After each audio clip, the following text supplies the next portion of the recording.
Williams. Thank you for joining me here on Taya's Sweet Aroma.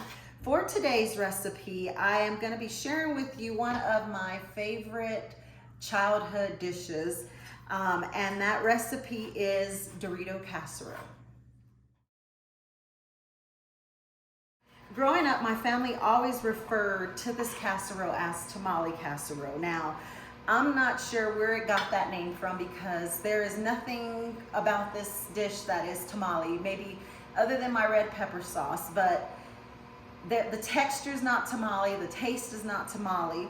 Now, it is a dish that was introduced to our family by my Aunt Willie, who is my mom's oldest sister, and she made it all the time. Eventually, my mom started making it, and maybe my Aunt Shell, but it's a dish that I really enjoyed eating as a kid.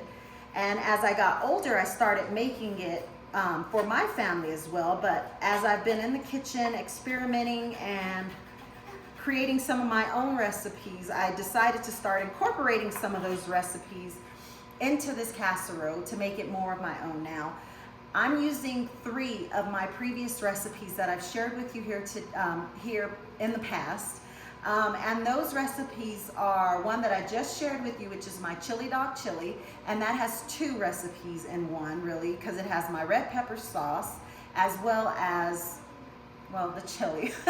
So it makes up the chili dog chili, but so that's 2 recipes. And then I like to keep those stocked on hand in the freezer, and I tell you guys that here all the time. If you've seen some of my other videos, I am very big on stockpiling my freezer. That way, on nights like these, my son has a basketball game, I can get in the kitchen, get dinner together very quickly, and make up really good, delicious meals in a lot less time if I have a lot of those ingredients prepped. So those are 2 of them. And then the other ingredient I'm going to be using is my homemade pinto beans, which I make up a pot of beans at least once a week. So I always have some beans on hand. So when I made some up earlier in the week, I went ahead and put some away for this recipe so that I could share it with you. One other thing, I am using some roasted green chilies that have been peeled. I'm now removing the stem and the seeds and dicing them down.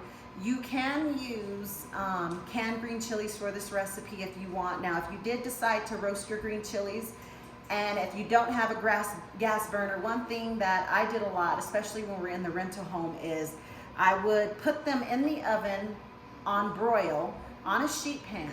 And you want to have them really close up near the top. Put them in there, wait a few minutes, kind of peek in on them. And as they start to get black on one side, turn them over and just keep turning them till they're charred completely all around. Put them into a bowl, cover them with like some plastic wrap, allow them to steam for 15-30 minutes or so, and then that skin, that nice roasted skin layer will just slide right off for you. So other than those ingredients that I mentioned, everything else is very, very simple to put together. So if you have prepped ahead some of these ingredients, you'll see that this is a really easy recipe to put together. So I'm gonna finish dicing this green chili down, get all the ingredients laid out for you so we can go over them. The ingredients you're gonna need for this Dorito casserole is the diced green chili, Kobe Jack cheese, Velveeta cheese. In this bowl, I have some of my homemade pinto beans that I was talking about. I'm gonna be using not only the beans, but the broth, and that white stuff you see floating in there is just some of the shortening, the vegetable shortening that I used to cook the beans in. I have some diced tomatoes, my chili dog chili, as well as bags of Doritos. At this stage, a lot of my ingredients are cold because they were prepped ahead of time.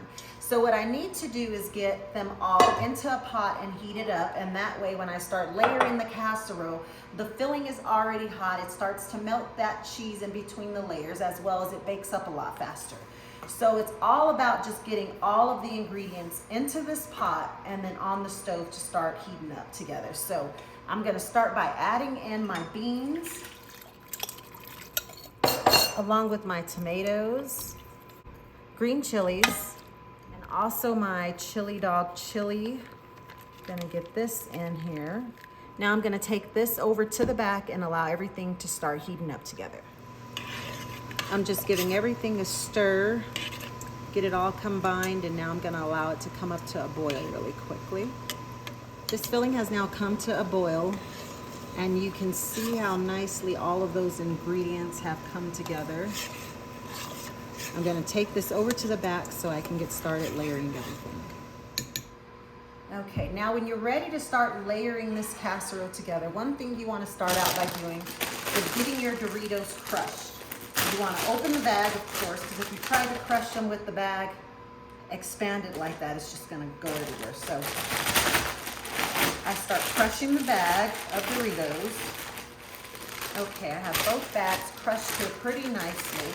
And what I like to do so that I can know I'm keeping the layers pretty evenly is I add them together. Now, there are gonna be 3 layers of Doritos in this casserole. So you wanna make sure that you start out with the 3rd, then just keep the process going, but kind of just eyeball. It doesn't have to be perfect, but roughly around the same amount in each layer will work.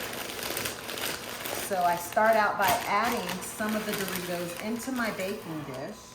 Okay, so I thought the camera was going, but when I looked up, I noticed it's not. So what I have in here is the layer of Doritos, then a layer of the meat sauce, and now I'm putting on a layer of the meat. So you can see it with this one. Now I'm gonna put on another 1/3 of the Doritos, along with some of the meat sauce. Just scoop it over the Doritos. And then another 1/3 of the cheese. The rest of the Doritos.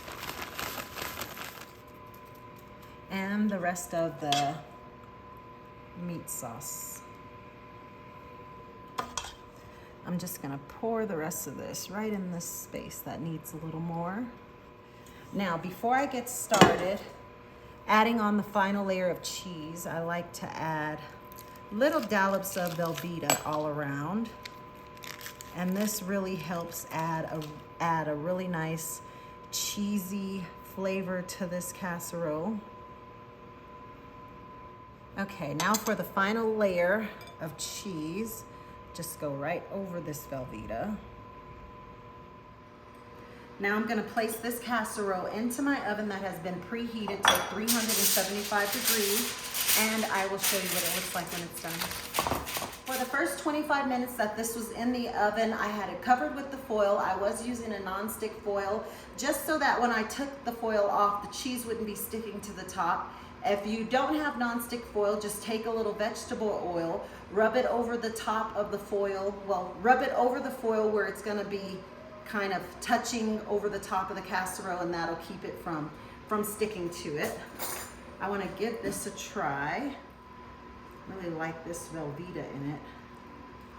And it is burning hot. This is a very good recipe to have as leftovers the next day.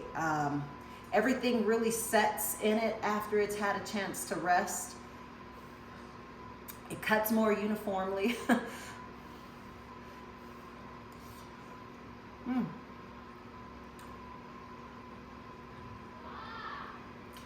I could taste that red pepper sauce from that chili dog chili.